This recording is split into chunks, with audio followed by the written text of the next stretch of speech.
दोस्तों, इस फिल्म का नाम है होस्ट, जिसे हम एक्सप्लेन करने वाले हैं। यह एक ऐसी लड़की की कहानी है जो ना सुन सकती है और ना ही बोल सकती है, और इसी चीज का फायदा एक अनजान आदमी उठा लेता है, जिसके चलते उसके साथ कुछ ऐसा हो जाता है जो शायद उसने कभी सोचा भी नहीं होगा। एलिस नाम की लड़की जो अमेरिका के एक छोटे से शहर में रहती है, इसका घर जंगल के बीच में है। वो अपने हर रोज की रूटीन को पूरा करती है, जैसे सोकर उठना, जिसके बाद अपनी कैट को खाना देना, फिर खुद के लिए खाना बनाना और फिर कोई नई स्टोरी के बारे में सोचना शुरू करना। एलिस एक अच्छी और जानी मानी लेखक है और उसकी कई सारी हॉरर स्टोरी लोग पढ़ना पसंद भी करते हैं। आज एलिस लैंप बना रही है, जो कि उसे बनाना नहीं आता है, लेकिन वो इंटरनेट से रेसिपी को देखकर उसे बना रही है। तभी उसके पास उसकी पड़ोसी सारा का मैसेज आता है, जो उसे बताती है कि वो उसे उसकी बुक लौटाने के लिए आ रही है, क्योंकि उसने बुक पूरा पढ़ लिया है। अब वो घर के बाहर जाती है और वहाँ पर उसे सारा आते हुए देख लेती है, जो उससे टूटी फूटी साइन लैंग्वेज में बात करती है। हालांकि एलिस पैदाइशी गूंगी नहीं है, इसलिए उसे लोगों के मुंह से निकली हुई बातें समझ में आ जाती है। यही वजह है कि वो दोनों अच्छे से बात कर पाते हैं। सारा उससे पूछती है कि तुम इतनी अच्छी और इतनी सस्पेक्टफुल एंडिंग कैसे लिख लेती हो, तो एलिस उसे बताती है कि यह उसे उसकी मॉम ने सिखाया था। उनका हमेशा से ये कहना था कि एक लेखक की पहचान उसकी किताब से नहीं बल्कि उसकी एंडिंग से होनी चाहिए। मैं हमेशा एक बुक के लिए 7 से ज्यादा एंडिंग लिखती हूँ, और जो मुझे पसंद आता है मैं उसे प्रिंट करवा लेती हूँ। इसी बीच उसके घर का फायर अलार्म बजना शुरू हो जाता है। दोनों अंदर जाते हैं। एलिस अलार्म को बंद कर देती है। दरअसल उसने अपनी डिश को ओवन में रखकर ही भूल गई थी, जिसकी वजह से वो अलार्म बज गया। तभी सारा उससे कहती है कि तुमने अलार्म का साउंड इतनी तेज क्यों कर रखा है। वो बताती है कि दरअसल उसे आवाज तो सुनाई देती नहीं है, इसीलिए जानबूझकर उसने साउंड को तेज कर दिया है ताकि उसकी वाइब्रेशन उसे महसूस हो सके। एलिस भले ही सुन और बोल नहीं पाती थी, लेकिन उसके पास दिमाग जरूर था, जो कि पूरी तरह से इस्तेमाल भी करती थी। लेकिन उसे यह नहीं पता था कि आने वाला पल उसके लिए सबसे मुश्किल और खतरनाक होने वाला है। जाते जाते सारा उसे डिनर के लिए इनवाइट करती है, पर वो काम करने का एक्सक्यूज देकर मना कर देती है, क्योंकि आज उसे एक नई एंडिंग लिखनी है जो अभी तक सबसे अच्छी होने वाली है। कुछ समय के बाद रात हो जाती है और तभी उसके पास एक अनजान आदमी का मैसेज आता है, जो बहुत ही अजीब था, लेकिन उसके हाव भाव से लग रहा था कि शायद वो इस आदमी को जानती है जिससे वो बात नहीं करना चाहती। लेकिन वो फिर भी उसे परेशान करता है। लेकिन वो अपने लैपटॉप पर अब हर रात की तरह काम करना शुरू कर देती है, क्योंकि आज इसे ये बुक कंप्लीट करनी है। इसके लिए इसने कई सारी एंडिंग भी लिख रखी है। इस किताब का नाम स्वीट वाटर है। अब उसे 7 एंडिंग में से एक चूज करने में मुश्किल हो रही है, क्योंकि जितनी ज्यादा चॉइस होती है उतनी ज्यादा कंफ्यूजन। वो थोड़ी देर के लिए ब्रेक लेती है और जाकर बर्तनों को धोना शुरू कर देती है, लेकिन तभी बैकग्राउंड में कुछ अजीब दिखाई देता है। सारा भाग रही थी और एलिस के बैक डोर पर आती है। वो पूरी तरह खून से लथपथ थी। उसके पीछे एक मास्क मैन होता है जो उसे बहुत तकलीफ दे रहा था, जिससे साफ पता चलता है कि वो शायद एक साइको है जो बेवजह लोगों को मारता है। अब सारा बार बार डोर को नॉक कर रही थी, लेकिन एलिस को तो सुनाई देता ही नहीं है, इसलिए इस चीज का कोई फायदा नहीं होता। अब ये बात वो मास्कमैन भी समझ जाता है, और यह जानकर वो खुश भी होता है, क्योंकि उसे अब अपना अगला शिकार मिल गया था। वो सबसे पहले तो सारा का काम तमाम करता है और उसकी लाश को ठिकाने लगा देता है।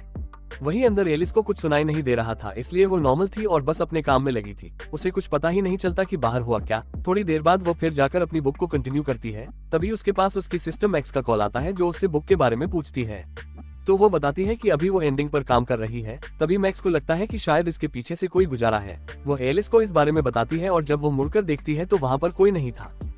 एलिस उससे कहती है कि शायद वो उसकी कैट होगी। वो अभी इधर उधर भटक रही है, क्योंकि उसने सुबह उसे खाना नहीं दिया, जिसके बाद बातचीत नॉर्मल हो जाती है और एलिस फिर कॉल को कट कर देती है। वो सीधा अपनी कैट को खाना खिलाने के लिए चली जाती है, लेकिन कैट उसे पूरे घर में कहीं दिखाई नहीं दे रही थी। ऐसा उसके साथ पहली बार हो रहा था। एलिस को लगता है कि शायद वो कहीं छिपी होगी, कुछ देर में वापस आ जाएगी, और इसीलिए वो फिर से एक बार अपने लैपटॉप पर बैठ जाती है और काम शुरू करती है।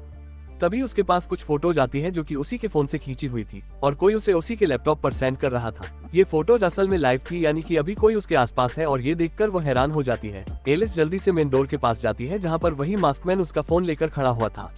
वो भागते हुए जाकर पहले तो उस डोर को लॉक कर देती है, और फिर घर में जितने भी खिड़की दरवाजे थे उन्हें बंद कर देती है, और सीधा 911 पर कॉल करती है। लेकिन यहाँ वो मास्कमैन घर की लाइट को काट दिया था, जिसकी वजह से उसका वाईफाई भी बंद हो जाता है, और उसका फोन भी उस मास्कमैन के पास था, इसलिए वो बेबस हो गई है। वो मास्कमैन एलिस की कार को पंचर कर देता है ताकि वो किसी भी तरह से यहाँ से भाग ना पाए। ये सब एलिस अंदर बैठी देख रही थी, इसीलिए वो जाकर गेट पर अपनी लिपस्टिक से लिखती है कि मैंने तुम्हें नहीं देखा है, इसलिए बेहतर है कि जितनी जल्दी हो सके यहाँ से चले जाओ। मेरा बॉयफ्रेंड यहाँ पर जल्दी आने वाला है। पर यहाँ वो मास्कमैन डरने के बजाय और दिलेरी दिखाता है और अपना मास्क हटा देता है, जिससे उसका फेस दिखाई देने लगता है। इसके बाद वो एलिस से कहता है कि तुम मेरे लिप्स को रीड करो जैसे तुम सारा की करती हो, और फिर वो बोलना शुरू करता है कि मैं तुम्हें ऐसे नहीं मारूंगा जब तक तुम खुद नहीं बोलोगी कि आकर मुझे मारो। अब इससे ये साफ पता चलता है कि यह कोई आम आदमी नहीं है, बल्कि सच में एक पागल इंसान है।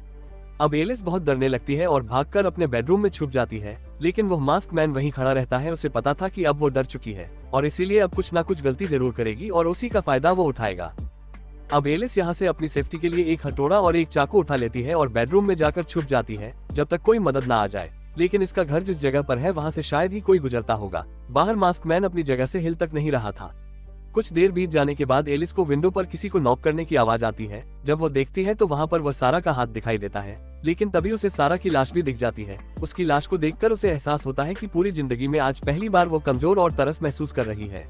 वो आज पहली बार खुद को बीमार और कमजोर समझ रही है, क्योंकि अगर वो सारा की आवाज सुन लेती तो शायद आज वो जिंदा होती। वो पूरी तरह से टूट जाती है और वही रोना शुरू कर देती है। पर तभी उसे एक आइडिया आता है। उसे पता था कि सारा का फोन उसके राइट वाले पॉकेट में रहता है, इसीलिए वो मास्क मैन का ध्यान डाइवर्ट करके सारा के पास तक जाने का सोचती है। वो पहले तो कार की चाबी को ढूंढती है और फिर उससे कार का हॉर्न बजाने लगती है, जिससे मास्क मैन को लगता है कि वो कार के पास जा रही है, इसलिए वह भी उसके पास जाने लगता है। और इसी का फायदा उठाकर एलिस सारा की लाश के पास चली जाती है और वहाँ उसके पॉकेट से फोन निकालने लगती है। लेकिन अफसोस कि वहाँ पर फोन था ही नहीं। इतने में वो आदमी वापस आ जाता और इसीलिए एलिस जल्दी से खिड़की के अंदर हो जाती है।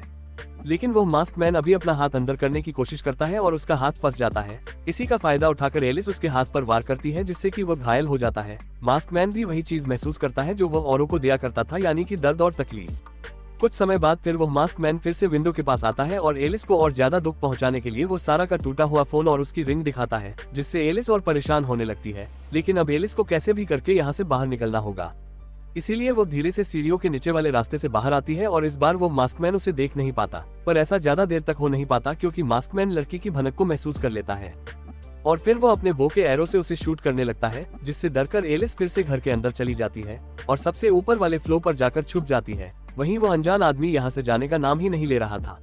उसके लिए यह एक दिलचस्प खेल बन चुका था और वो इस खेल को अब पूरा करना चाहता था। पर वहीं दूसरी ओर एलिस की हालत अब बहुत खराब हो रही थी। उसे दिमाग लगाना होगा कि वो कैसे यहाँ से बाहर निकले। वो छत पर चली जाती है और वहाँ से अपनी टॉर्च को ऑन करके दूर फेंक देती है, जिससे कि वो अनजान आदमी डिस्ट्रैक्ट हो सके। पर वो आदमी इतना बेवकूफ नहीं था। वो एलिस के इस प्लान को समझ जाता है और उसके ऊपर एरो को शूट करता है और इस बार यह एरो जाकर एलिस के पैर पर लगती है, जिससे वो जख्मी हो जाती है और उसे इससे बहुत दर्द होने लगता है। इसी का फायदा उठाकर वो ऊपर चढ़ने लगता है, लेकिन एलिस उसी के एरो से उस पर वार करती है और बो को उसके हाथ से छीन लेती है, जिसके बाद वो फिर से घर के अंदर आ जाती है। ऐसा करना उसके लिए सही भी था, क्योंकि अगर वो बाहर गई तो पक्का मरेगी। सबसे पहले वो अपने जख्म की मरहम पट्टी करती है। इधर दूसरी तरफ उस मास्क मैन के बो पर कुछ मार्क्स दिखाई पड़ते हैं, जिस पर 11 लाइन बनी हुई थी, जिसका मतलब साफ है कि उसने 11 लोगों को मार दिया है और अब बारी है एलिस की। लेकिन इतने में वहाँ पर जॉन आ जाता है, जो कि सारा का हस्बैंड है, क्योंकि उसे सारा कहीं मिल नहीं रही थी। लेकिन वहाँ उसकी मुलाकात उस मास्कमैन से हो जाती है। वो उसे बेवकूफ बना देता है, ये कहकर कि वो एक पुलिस वाला है और उसे इस घर से कुछ कॉल आई थी, जिस वजह से वो यहाँ पर आया है। वो जॉन का फोन भी उससे ले लेता है, पर जॉन को उस आदमी पर थोड़ा सा शक हो रहा था। उसके हाथ पर लगे घाव को देखकर जब वो इस बारे में उससे पूछता है तो वो बताता है कि जब वो यहाँ पर आया तो किसी ने उस पर हमला कर दिया, जिस वजह से उसे चोट लग गई। लेकिन जब वो मास्कमैन अपनी जेब से जॉन का फोन निकालता है तो उसी समय जॉन को सारा की रिंग दिख जाती है, जिससे उसे पूरा यकीन हो जाता है कि कुछ तो गड़बड़ जरूर है। और तभी उसे घर के अंदर एलिस भी दिख जाती है, जो काफी घबराई हुई थी। इसीलिए वो चुपके से जाकर एक पत्थर को उठाता है और उसे मारने का प्लान बनाता है। लेकिन ऐसा हो नहीं पाता, क्योंकि वो देख लेता है और फिर दोनों में हाथापाई होना शुरू हो जाती है, जिसमें जॉन जीत रहा होता है, क्योंकि वो उससे साइज और पावर में ज्यादा था। लेकिन यहाँ वो एलिस को कहता है कि तुम भाग जाओ। एलिस उसके लिप्स को रीड कर लेती है और भागना शुरू करती है, लेकिन थोड़ी दूर जाकर वो गिर जाती है, क्योंकि पीछे से उस मास्कमैन ने उस पर हमला कर दिया था। वहीं ज्यादा खून बहने की वजह से जॉन की भी मौत हो जाती है और मास्कमैन एलिस को भी कुचलकर मार देता है और यह कहानी यहीं खत्म हो जाती है। लेकिन रुकिए दोस्तों, ये कहानी यहाँ खत्म नहीं होती। दरअसल ये सब जो कुछ भी हुआ था वो बस इमेजिनेशन था, जो कि एलिस घर के अंदर बैठकर महसूस कर रही थी। वो वहाँ से कभी भागी ही नहीं, लेकिन जॉन की मौत हो चुकी थी। और यह सच है, क्योंकि हम उस मास्कमैन को उसके पास ही बैठा हुआ देखते हैं। वो आराम से वहाँ बैठकर स्मोक कर रहा होता है और अंदर एलिस को अच्छी एंडिंग की जरूरत थी कि जब तक कोई घर में ना आ जाए। लेकिन इसमें वो मारी जाएगी, क्योंकि उसके घाव से खून बह रहा है और लगातार खून बहने से वह मर जाएगी। दूसरी एंडिंग ये थी कि वो मास्कमैन को ही मार दे, जिससे कि यह सारा खेल ही खत्म हो जाए। और तभी उस आदमी को एलिस की कैट मिल जाती है, जिसे वो मारने ही वाला होता है ताकि एलिस को और तकलीफ दे सके। लेकिन इतने में वो एरो को शूट करती है, जिससे एरो उसके कंधे पर जाकर लगता है और वो घायल हो जाता है।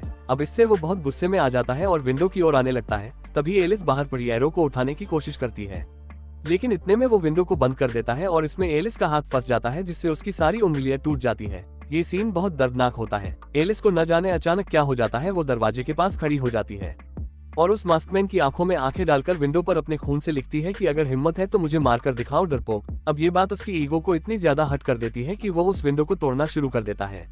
क्योंकि वो कैसे भी करके एलिस को मारना ही चाहता है। वो विंडो के गिलास को तोड़ने की पूरी कोशिश कर रहा था और इतने में एलिस अपने लैपटॉप में उस आदमी के हुलिया के बारे में लिख देती है और यह भी लिख देती है कि वह उससे लड़ते हुए मारी जाएगी, जिससे कि उसकी बहन और माँ को पता चल सके और बाद में वे उस आदमी को ढूंढ सके। अब वो बाथरूम में जाकर छुप जाती है और उस आदमी का इंतजार करने लगती है ताकि जैसे ही वो आए वो उस पर हमला कर सके। लेकिन वह आदमी बहुत ही चालाक था। वो दरवाजे के बजाय विंडो से आता है और चुपचाप जाकर उसके पीछे बैठ जाता है। फिर उससे कहता है कि मैं अब तुझे मार कर रहूंगा, लेकिन यहाँ उसने ये गलती कर दी बोलकर, क्योंकि एलिस को उसकी सांस और उसकी आवाज की वाइब्रेशन महसूस हो जाती है, इसीलिए इससे पहले वो आदमी उस पर वार करता। एलिस उसके पेट में चाकू घुसा देती है और फिर जाकर किचन में बेहोश होने का ड्रामा करती है। जैसे ही वो आदमी उसके पास आता है, एलिस उस पर कॉकरोच स्प्रे करती है, जिससे कि उसकी आंखें जलना शुरू हो जाती है और फिर वो घर की फायर अलार्म को भी ऑन कर देती है, जो बहुत तेज आवाज कर रहा था। ये सब चीज उस आदमी को तकलीफ दे रही थी, लेकिन वो इतनी आसानी से मरने वाला नहीं था। वो एलिस पर फिर से वार करता है और इस बार वो उसे मारने वाला ही होता है। एलिस ने भी मान लिया था कि वो अब नहीं बचेगी। वो अपने आखिरी क्षण पर अपनी माँ और बहन को याद करने लगी, लेकिन तभी उसके हाथ एक वाइन ओपनर लग जाता है। वो उसे उसके गले में सीधा घुसा देती है और अंततः वह आदमी मर जाता है। आखिर एलिस ने कर दिखाया था। भले ही वो कमजोर थी, वो सुन और बोल नहीं पाती थी, लेकिन उसके अंदर बहुत हिम्मत थी और यही उसे सबसे अलग बनाती है। वो सीधा 911 पर कॉल करती है और वहाँ थोड़ी ही देर में पुलिस आ जाती है। एलिस अपनी कैट के साथ सुकून भरी स्माइल देती है और इसके साथ ही इस कहानी का यहीं पर अंत हो जाता है। आशा है कि यह कहानी आपको पसंद आई होगी। ऐसी ही कहानियों के लिए हमारे चैनल को सब्सक्राइब जरूर करें।